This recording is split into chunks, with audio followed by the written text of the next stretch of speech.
तुम्हारे शहर में, तुम्हारे राज्य में ऐसे लोग रहे होंगे जिनके नाम से लोग कांपते थे। दबंग, बाहुबली, लोकल स्ट्रॉन्गमैन। सोचो एक मिनट के लिए, ऐसे लोग हर स्टेट में होते हैं जो जेल में बैठकर भी राज चलाते थे, पर फिर सब एक एक करके खत्म हो गए और उनके साथ उनका पूरा साम्राज्य भी खत्म। अब दूसरी तरफ देखो, कोई भी बड़े बिजनेसमैन, अंबानी, अडानी, टाटा, बिरला, कोई भी पब्लिक में ना गोली चलाई, ना किसी को धमकाया, फिर भी हर साल एम्पायर बढ़ता जा रहा है। दोनों ग्रुप के लोगों के पास पावर थी, पर एक ग्रुप की पावर उनके साथ मर गई और दूसरे ग्रुप की पावर उनके मरने के बाद भी चलती रहेगी। क्यों? फर्क क्या था? क्योंकि दोनों की पावर का लेवल अलग था। देखो दोस्त, हमें बचपन से सिखाया गया, पावर माने पैसा, पावर माने ताकत, पावर माने पोजीशन, पर यह सिर्फ आधी सच्चाई है। पूरी सच्चाई यह है कि पावर के 5 लेवल्स होते हैं और 95% लोग पूरी जिंदगी लेवल 1 और 2 पर ही अटके रहते हैं। जो लोग लेवल 4 और 5 पर जा चुके हैं वो चुपचाप राज कर रहे हैं, बिना शोर मचाए, बिना हाथ उठाए। आज मैं तुम्हें वो बताऊंगा जो कोई नहीं बताता, क्योंकि जो जानते हैं वो चाहते नहीं कि तुम जान जाओ। तो सुनो ध्यान से। सबसे पहला लेवल है डायरेक्ट पावर, सीधी ताकत।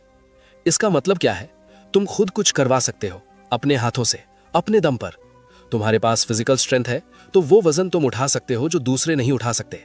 तुम्हारे पास पैसा है जेब में तो तुम अभी जाकर कुछ भी खरीद सकते हो। तुम्हारे पास स्किल है तो तुम खुद बना सकते हो, ठीक कर सकते हो, सॉल्व कर सकते हो। किसी की परमिशन नहीं चाहिए, किसी का अप्रूवल नहीं चाहिए, बस तुम और तुम्हारी एबिलिटी। ये सुनने में बड़ा पावरफुल लगता है ना? लगता है कि बस यही चाहिए लाइफ में। एक एग्जाम्पल देता हूं। हर मोहल्ले में एक आदमी होता है, पहलवान टाइप, जिसको देखकर लोग रास्ता बदल लेते हैं। कोई उससे पंगा नहीं लेता क्योंकि सब जानते हैं ये मारेगा तो उठ नहीं पाओगे। उसकी पावर क्या है? उसका शरीर, उसकी फिजिकल स्ट्रेंथ। जब वो रूम में आता है माहौल बदल जाता है, लोग धीरे बोलने लगते हैं, कोई आंख नहीं मिलाता। ये है डायरेक्ट पावर। या सोचो संजय दत्त को, 90s का बॉलीवुड। जब वो किसी सेट पर जाता था, बिना डायलॉग बोले ही प्रेजेंस फील होती थी। 6 फीट का आदमी, जेल जा चुका है, सब तरह के लोगों से उठना बैठना रहा है। उसको कुछ बोलने की जरूरत नहीं थी, उसका होना ही काफी था। डायरेक्टर्स कंफर्टेबल नहीं रहते थे, को एक्टर्स थोड़ा संभल कर बात करते थे। ये है डायरेक्ट पावर। तुम्हारी प्रेजेंस ही तुम्हारी पावर है। और यही डायरेक्ट पावर की एक फेटल वीकनेस है, एक बहुत बड़ी कमजोरी। ये सिर्फ तभी काम करती है जब तुम वहां हो, जब तुम फिट हो, जब तुम स्ट्रांग हो। सोचो, वो पहलवान जो मोहल्ले में राज करता है, वो बाहर गया तो क्या होता है? कुछ नहीं। उसकी पावर इसके शरीर में है। वो शरीर वहां नहीं है तो पावर भी वहां नहीं है। वो सो रहा है, पावर सो रही है। वो बीमार है, पावर बीमार है। वो बूढ़ा हो गया, पावर खत्म। वो इंजर्ड हो गया, पावर गई। यही उन दबंग, बाहुबली, लोकल स्ट्रॉन्गमैन के साथ होता है। जब तक वो हैं, जब तक उनका नेटवर्क एक्टिव था, तब तक राज था। पर जिस दिन वो खत्म, जो लोग उनके साथ थे वो अब नए पावर सेंटर्स के पास जाने लगे। एक हफ्ते में उसका पूरा नेटवर्क कोलैप्स होने लगा, क्योंकि डायरेक्ट पावर ट्रांसफर नहीं होती। वो तुम्हारे साथ पैदा होती है, तुम्हारे साथ मरती है। यही वजह है कि डायरेक्ट पावर देखने में स्ट्रांग लगती है पर एक्चुअली वीक है। ये तुम्हारी एब्सेंस सर्वाइव नहीं कर सकती। जो लोग सिर्फ डायरेक्ट पावर पर डिपेंड करते हैं, उनको बस वेट आउट करना होता है। थका दो, रुकवा दो, बीमार होने दो, फिर वो कुछ नहीं कर सकते। अब सोचो, अगर ऐसा कोई तरीका हो कि तुम बिना वहां रहे भी पावर रख सको, कि लोग तुम्हारी बात माने बिना तुम्हारे फिजिकली प्रेजेंट हुए, यही आता है लेवल 2। अब बात करते हैं दूसरे लेवल की, पोजिशनल पावर, मतलब कुर्सी की ताकत। इसमें ताकत तुम्हारे अंदर नहीं होती, ताकत तुम्हारी कुर्सी में होती है, तुम्हारे पद में होती है। तुम जो पोजीशन पर बैठे हो, बस उसी की वजह से लोग तुम्हारी सुनते हैं। एक मिसाल देता हूं। थाने का एसएचओ सुना है? स्टेशन हाउस ऑफिसर, थाने का इंचार्ज। जब वो ड्यूटी पर होता है तो पूरे इलाके में उसकी चलती है। जब वो वर्दी में होता है, उसकी एक आवाज पर लोग कांपते हैं। गाड़ी रुकवा सकता है, किसी को उठवा सकता है, एफआईआर लिखवा सकता है या दबवा सकता है। दुकानदार उसे देखकर खड़े हो जाते हैं। स्थानीय गुंडे भी उससे हाथ जोड़कर बात करते हैं। छोटे मोटे नेता भी उससे अदब से पेश आते हैं। एक फोन और किसी के घर छापा पड़ सकता है। एक गुस्सा और किसी को हवालात में रात बितानी पड़ सकती है। उसकी ताकत क्या है? वो वर्दी, वो थाने की कुर्सी, वो सरकारी मोहर। अब उसी एसएचओ को सस्पेंड कर दो, वही आदमी, वही शरीर, वही आवाज, पर अब कोई नहीं सुनता। जो दुकानदार पहले चाय पानी भेजता था, आज आंख में आंख डालकर बात करेगा। कल तक जो डरते थे, आज टका सा जवाब देंगे। क्यों? क्योंकि वर्दी उतर गई, पद छिन गया, और ताकत पद में थी, आदमी में नहीं। अपने बचपन के दिन याद करो। स्कूल का प्रिंसिपल याद है? जब वो स्कूल में होता है, बच्चे उससे डरते हैं, टीचर्स उसकी बात मानते हैं, पूरा स्कूल उसके इशारे पर चलता है। वो जब गुस्से में देखता है, सन्नाटा छा जाता है।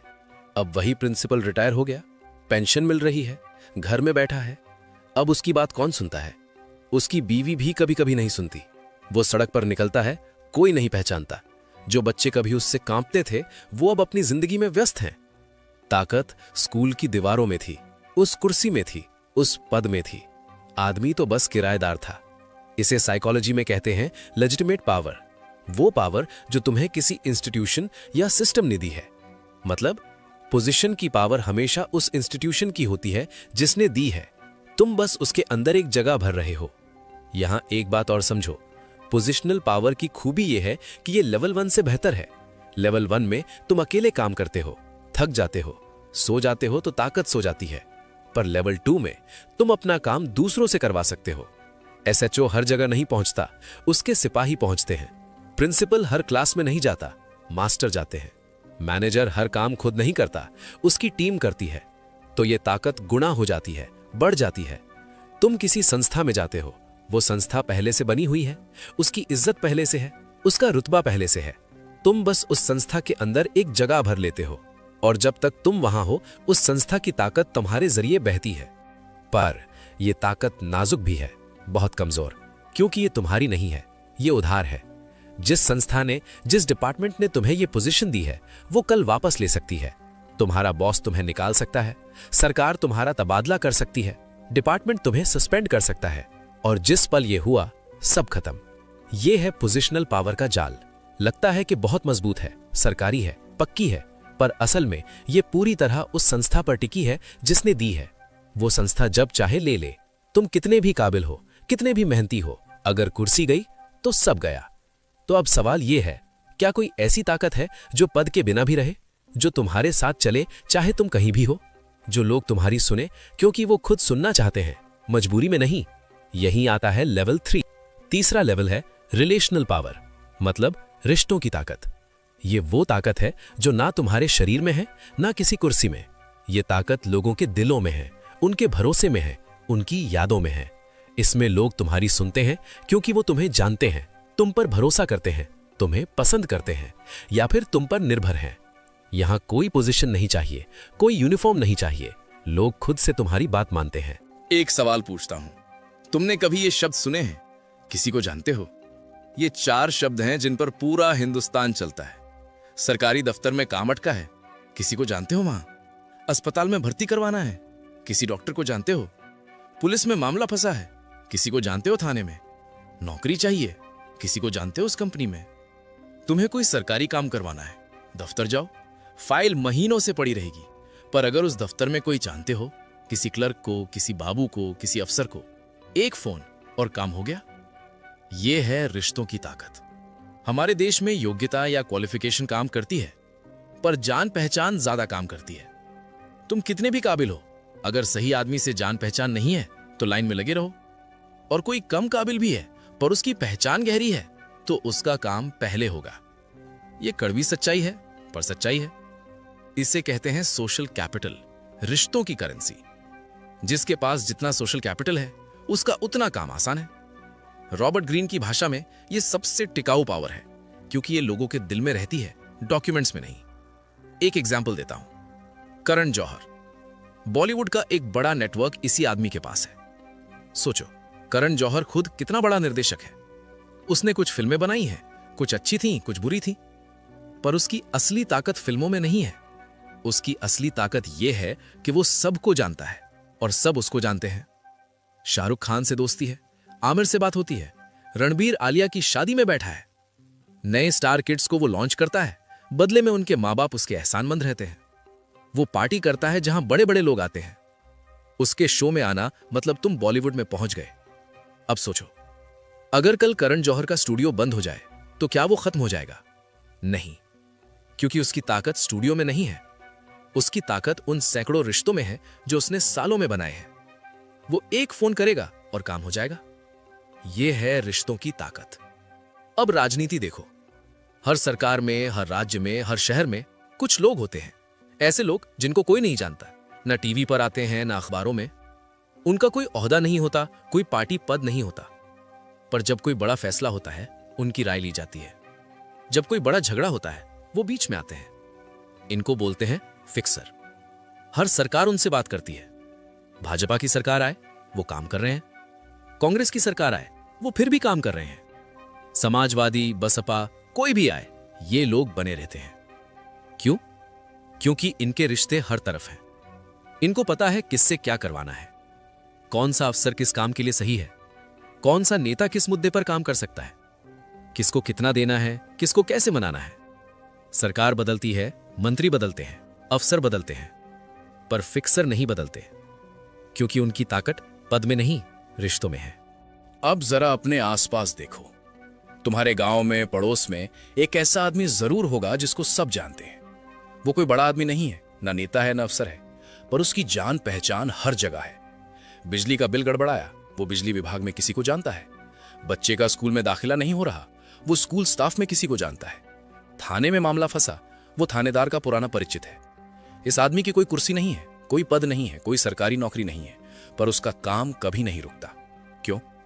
क्योंकि उसने जिंदगी भर रिश्ते बनाए हैं, लोगों की मदद की है, लोगों को जोड़ा है, और अब वो रिश्ते उसके काम आ रहे हैं। अब सोचो ये रिश्ते कैसे बनते हैं।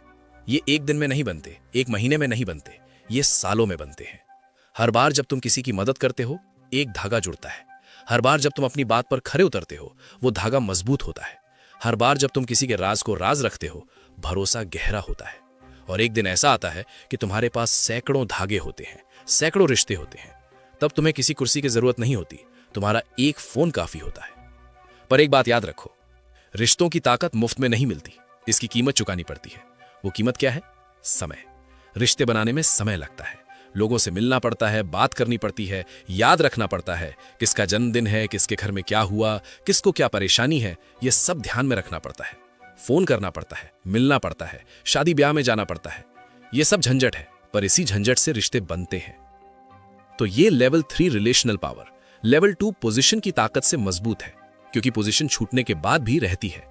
पर अभी भी एक कमजोरी है, रिश्तों की ताकत में भी तुम्हें मौजूद रहना पड़ता है, एक्टिव रहना पड़ता है, लोगों से जुड़े रहना पड़ता है। अगर तुम गायब हो गए धीरे धीरे लोग भूल जाएंगे। तो सवाल यह है, क्या कोई ऐसी ताकत है जो तुम्हारे बिना भी काम करती रहे? तुम सो रहे हो तब भी, तुम गायब हो तब भी, तुम मर भी जाओ तब भी। यही आता है चौथा लेवल। चौथा पावर का लेवल है स्ट्रक्चरल पावर, मतलब व्यवस्था की ताकत। यह लेवल थोड़ा अलग है। पहले 3 लेवल में तुमने देखा ताकत किसी ना किसी के हाथ में थी। पहले लेवल में तुम्हारे हाथ में, दूसरे लेवल में कुर्सी वाले के हाथ में, तीसरे लेवल में रिश्तों के जाल में। पर चौथे लेवल की ताकत किसी के हाथ में नहीं है। यह ताकत हवा में है, नियमों में है, स्ट्रक्चर में, सिस्टम में, व्यवस्था में है। सुनो ध्यान से, व्यवस्था की ताकत का मतलब है तुम्हें कुछ करने की जरूरत नहीं है, व्यवस्था तुम्हारे लिए काम करती है। नियम ऐसे बने हैं कि तुम्हारा फायदा अपने आप होता रहे। तुम सोए रहो तब भी फायदा, तुम जागे रहो तब भी फायदा, तुम मर भी जाओ तो भी व्यवस्था, वो सिस्टम तुम्हारे बच्चों के लिए काम करती रहेगी। समझ में नहीं आया? चलो एग्जाम्पल से समझते हैं। राजस्थान का एक शहर कोटा पहले कोई खास नहीं था, अब देश की इंजीनियरिंग और मेडिकल कोचिंग इंस्टीट्यूशंस की राजधानी। कैसे? 90 के दशक में कुछ लोगों ने कोचिंग संस्थान खोले, एलन, फिटजी, रेजोनेंस, वाइब्रेंट। शुरू में तो बस कोचिंग थे, बच्चों को पढ़ाते थे, पर धीरे धीरे इन्होंने पूरी स्ट्रक्चर ही बना दिया। कैसे? पहले इन्होंने अच्छे बच्चों को छात्रवृत्ति दी, स्कॉलरशिप दी। गरीब बच्चे जो होशियार थे उनको मुफ्त में पढ़ाया। वो बच्चे आईआईटी में टॉप करते, नाम आता, कोचिंग का नाम होता, फिर और बच्चे आने लगे। फिर इन्होंने हॉस्टल बनाए अपनी जमीन पर। बच्चे कोटा में रहें, खाएं, पढ़ें, सब एक ही जगह। अब बच्चे को और कुछ सोचने की जरूरत नहीं। पर असली खेल समझो। पहले इन्होंने ये धारणा बैठा दी कि बिना कोटा कोचिंग के आईआईटी नहीं हो सकता। हर माँ बाप को लगता है बच्चे को कोटा भेजना जरूरी है, वरना पीछे रह जाएगा। ये सच है या झूठ कोई नहीं पूछता, बस सब मान लेते हैं। दूसरा, इन्होंने परीक्षा की तैयारी का पूरा इकोसिस्टम कंट्रोल कर लिया है। किताबें इनकी, टेस्ट सीरीज इनकी, स्टडी मटेरियल इनकी। अब कोई बच्चा घर बैठकर पढ़े तो भी उसे इनकी किताबें चाहिए, इनके नोट्स चाहिए। वो सीधे कोटा नहीं गया, पर पैसा फिर भी वहीं पहुंचा। तीसरा, इन्होंने टॉपर्स की पूरी फैक्ट्री बना ली है। जो बच्चा पहले से होशियार है उसको स्कॉलरशिप देकर बुला लो, वो टॉप करेगा। फिर उसकी फोटो ऐड में लगाओ और ऐड देखकर और बच्चे आएंगे और पैसा आएगा। अब सोचो, इन संस्थानों के मालिकों को रोज सुबह उठकर कुछ करना पड़ता है? बस अपडेट लेनी है। व्यवस्था बन चुकी है, मशीन चल रही है। हर साल लाखों बच्चे आते हैं, हजारों करोड़ का कारोबार होता है। मालिक सो रहे हों तब भी, छुट्टी पर हों तब भी, विदेश घूम रहे हों तब भी पैसा आता रहता है, क्योंकि व्यवस्था उनके फायदे के लिए बनी है। यही है स्ट्रक्चरल पावर। तुम ताकत नहीं लगाते, व्यवस्था तुम्हारे लिए ताकत लगाती है। अब दूसरा उदाहरण लेते हैं, सरकारी ठेका। मान लो किसी शहर में सड़क बनानी है, नगर निगम टेंडर निकालता है। कौन बनाएगा? तुम सोचोगे कि जो सबसे अच्छा काम करेगा, सस्ते में करेगा, उसे मिलेगा। नहीं भाई, हमेशा वही 4-5 ठेकेदार जीतते हैं हर बार। क्यों? क्योंकि स्ट्रक्चर, सिस्टम ही उन्हीं के हिसाब से बनी है। टेंडर में लिखा है पिछले 5 सालों में कम से कम 10 करोड़ का काम किया हो। अब नया आदमी कहां से 10 करोड़ का काम दिखाएगा? नहीं दिखा सकता तो टेंडर में हिस्सा ही नहीं ले सकता। फिर लिखा है सरकारी विभाग से अच्छी साख का प्रमाण पत्र चाहिए। अब नए आदमी के पास कहां से प्रमाण पत्र आएगा? उसने तो कभी सरकारी काम किया ही नहीं, तो वो बाहर। फिर लिखा है 2 करोड़ की बैंक गारंटी देनी होगी। अब छोटे ठेकेदार के पास 2 करोड़ कहां से आएंगे? बैंक देगा नहीं, क्योंकि उसके पास पुराना रिकॉर्ड नहीं, तो वो भी बाहर। अब बचे वही 4-5 पुराने ठेकेदार, जिनके पास पुराना रिकॉर्ड है, पैसा है, गारंटी है, साख है, और वो आपस में बात करके तय कर लेते हैं किसको कौन सा काम लेना है। कभी कभी तो एक ही आदमी 3-4 नामों से टेंडर डालता है। अब देखो क्या हुआ, सरकार ने टेंडर निकाला, खुली प्रतिस्पर्धा दिखी, पर असल में जीतने वाला पहले से तय था, क्योंकि नियम ही ऐसे बने हैं कि नया आदमी घुस ही नहीं सकता। इकोनॉमिक्स में इसे कहते हैं बैरियर्स टू एंट्री, एंट्री में रुकावटें। नियम बना दो, फिर तुम्हें रिश्वत नहीं देनी, दबाव नहीं डालना, व्यवस्था अपने आप तुम्हारे पक्ष में काम करेगी। अब सोचो, देश में जितने भी बड़े अमीर बिजनेसमैन हैं, अगर उनके घर बच्चा पैदा होता है, वो पैदा होते ही स्ट्रक्चर की ताकत लेकर आता है। उसके पास पैसा है, सबसे अच्छे स्कूल जाएगा, सबसे अच्छे लोगों से मिलेगा, उसकी गलतियां माफ होंगी, उसके लिए रास्ते खुलेंगे, क्योंकि पूरा स्ट्रक्चर उसके परिवार ने बनाया है। और किसी गांव में कोई बच्चा पैदा होता है, वो भी मेहनती है, वो भी होशियार है, वो लड़ता रहेगा जिंदगी भर। कभी कभी कोई निकल जाता है, पर ज्यादातर वहीं अटके रहते हैं। ये बुराई नहीं है, ये हकीकत है, और जो इस हकीकत को समझ लेता है वो खेल को अलग तरह से खेलता है। अब एक आखिरी बात, स्ट्रक्चरल पावर बनाने में समय लगता है, पीढ़ियां लगती हैं, और एक बार बन गई तो बहुत मजबूत होती है, पर यह टूट भी सकती है। कानून बदल सकते हैं, संस्थाएं गिर सकती हैं, क्रांतियां होती हैं। स्ट्रक्चर की ताकत टिकाऊ है पर अमर नहीं।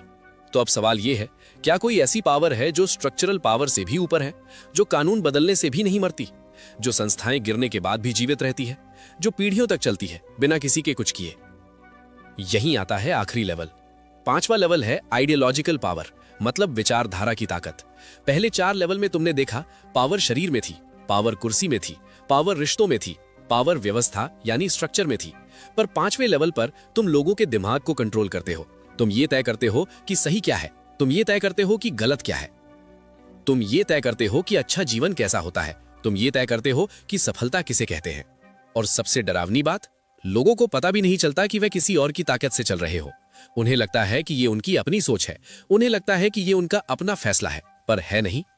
इटालियन फिलोसोफर एंटोनियो ग्राम्शी ने इसे कहा था कल्चरल हेजेमनी, जब डोमिनेंट लोगों के विचार इतने फैल जाए कि बाकी सबको वही नॉर्मल लगने लगे। चलो समझते हैं। एक सवाल पूछता हूं, जिंदगी में सबसे बड़ी सफलता क्या है? जवाब दो। मुझे पता है ज्यादातर लोगों के दिमाग में क्या आया, सरकारी नौकरी, बैंक में नौकरी, रेलवे में नौकरी, सरकारी मास्टर या और कोई गवर्नमेंट जॉब। सही कहा ना? अब सोचो, ये सोच तुम्हारी अपनी है या किसी ने तुम्हारे दिमाग में डाली है? जब तुम पैदा हुए तुम्हें क्या पता था सरकारी नौकरी क्या होती है? कुछ नहीं पता था। फिर धीरे धीरे तुमने देखा, पापा कह रहे हैं बेटा सरकारी नौकरी कर लो, जिंदगी संवर जाएगी। मम्मी कह रही हैं फलाने की बेटी की शादी हो गई सरकारी मास्टर से, किस्मत खुल गई। रिश्तेदार पूछ रहे हैं बेटा तैयारी कैसी चल रही है। पड़ोसी बोल रहे हैं शर्मा जी का बेटा तो बैंक में लग गया, बहुत अच्छा हुआ। शादी के ऐड में लिखा होता है सरकारी नौकरी वाले को प्राथमिकता। अब एक एग्जाम्पल सुनो। एक लड़का 12वीं पास करता है, उसके पास 2 रास्ते हैं। पहला, अपना कुछ शुरू करे, व्यवसाय करे, कुछ नया सीखे। दूसरा, सरकारी नौकरी की तैयारी करे। वो दूसरा रास्ता चुनता है। क्यों? क्योंकि उसके दिमाग में बचपन से यही बात डाली गई है, सरकारी नौकरी सबसे अच्छी। अब वो 5 साल तैयारी करता है, एसएससी, रेलवे, बैंक, कुछ भी। 5 साल में वो 3-4 बार फेल होता है, पर छोड़ता नहीं, क्योंकि विश्वास है सरकारी नौकरी मिल गई तो सब ठीक। इन 5 सालों में उसके दोस्त जिन्होंने प्राइवेट सेक्टर नौकरी की वो आगे बढ़ गए, उसके दोस्त जिन्होंने अपना काम शुरू किया वो कमा रहे हैं, पर वो अभी भी तैयारी कर रहा है। छठे साल उसे एक सरकारी नौकरी मिल जाती है। तनख्वाह 25,000 रुपए, कम है शायद, पर उसके गांव में, उसके परिवार में ये इज्जत की बात है। शादी आसान हो गई, लोन मिल जाएगा, समाज में रुतबा है।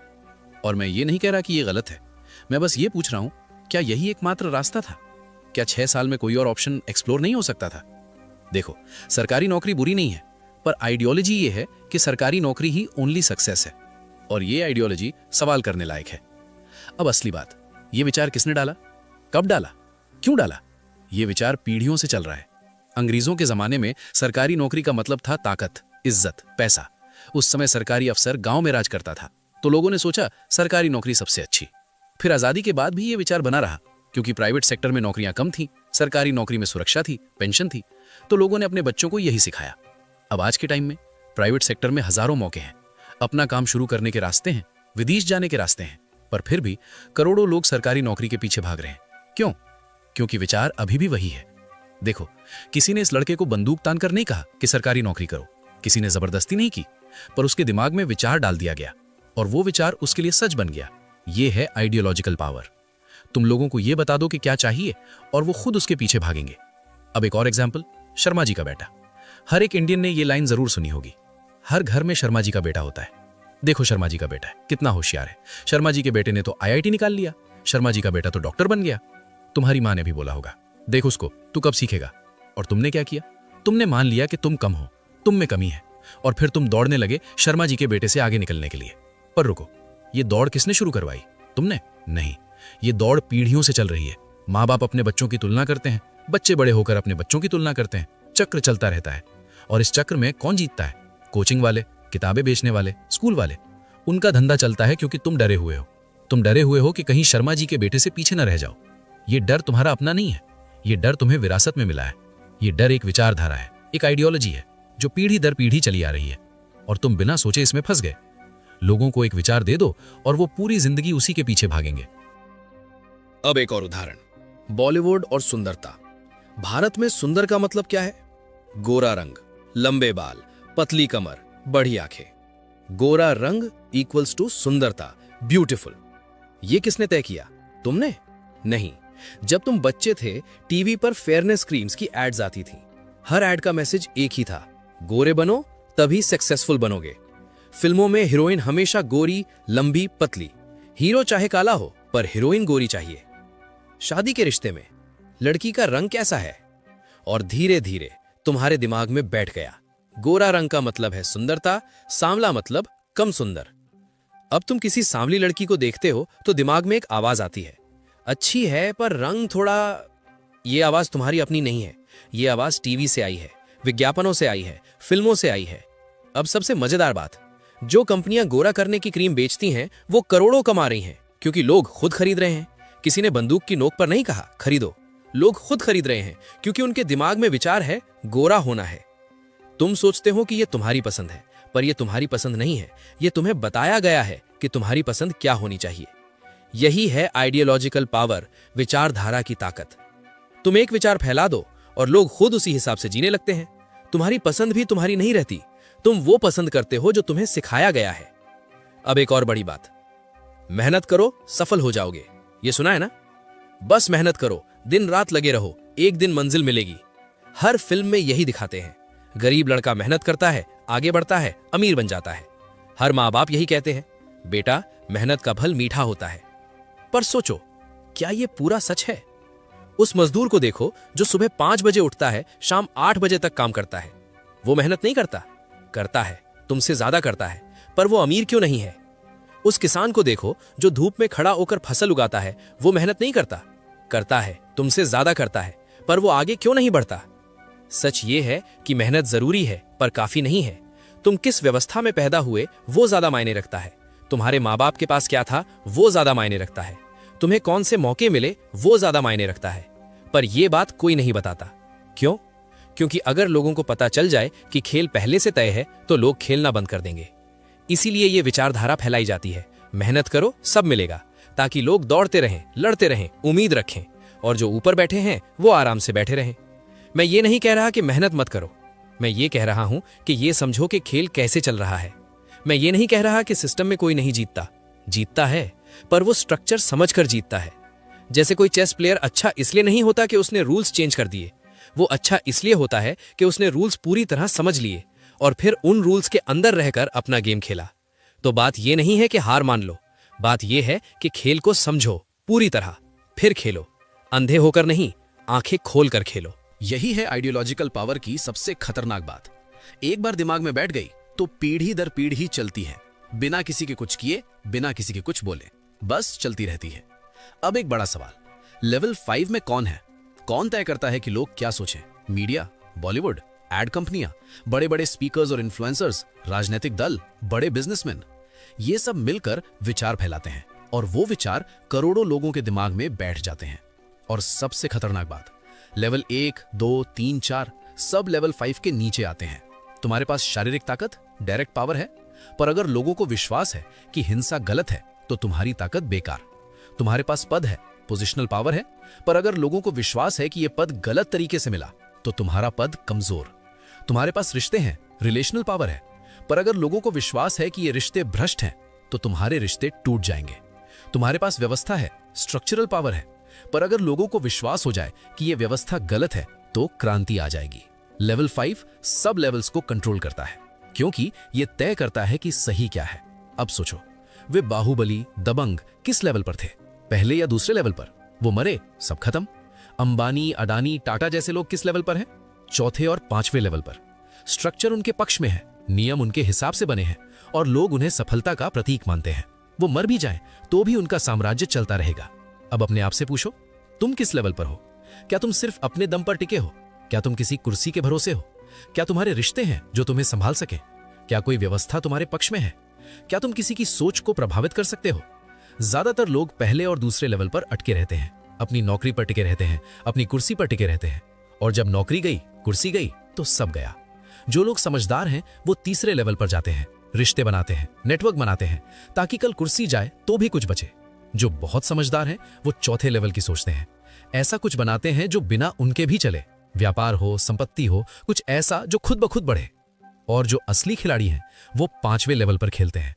वो लोगों की सोच बदलते हैं, वो आइडियोलॉजी फैलाते हैं, विचारधारा फैलाते हैं, वो ऐसा कुछ छोड़ जाते हैं जो पीढ़ियों तक चले। अब फैसला तुम्हारा है, तुम किस लेवल पर रहना चाहते हो। और एक आखिरी बात, इस पूरे वीडियो में तुमने जो सुना वो भी एक विचारधारा है। मैंने तुम्हारी सोच को प्रभावित किया है, तुम अब पहले जैसे नहीं सोचोगे। ये शब्द तुम्हारे दिमाग में बैठ गए हैं। तो सवाल यह है, अगर मैं ये कर सकता हूं तो वो कौन लोग हैं जो सदियों से तुम्हारी सोच पर राज कर रहे हैं और तुम्हें पता भी नहीं? सोचो।